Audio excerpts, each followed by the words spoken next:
The accident had been 5 years ago, which felt like both forever and yesterday to Faye. She'd been living up in Cambridge near her parents' house, but she couldn't handle the roads afterward, couldn't handle driving, or the way her mother's eyes were weighted with pain and pity every time they saw each other. So Faye had moved down to New York because if she was a monster, then so was the city, glorious and bright and everlasting, eating up time and hearts and lives as if they were nothing.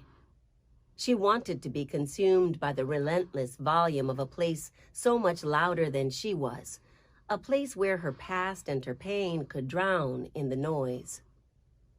Here, Faye could keep her name and her unruined face, yet become someone else, someone starting over, someone who wasn't haunted. No one in New York cared about the vintage of the sadness tucked behind her eyes and in the small corners of her smiles. She didn't have to drive, and she could cry on the train, and no one would look, no one would care, because she didn't matter. And it was, honestly, such a relief to stop mattering.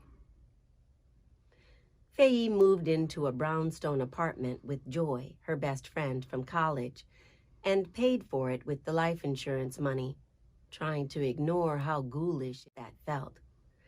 Everyone said it's what he would have wanted, but she was fairly sure he would have wanted to live. Most people didn't get what they wanted. Faye didn't want the money, but she needed it, that obscene check, and maybe she even needed the accompanying guilt. It was a punishment that felt necessary, like balance. He was dead, and what was she doing? Being alive, making art. How frivolous.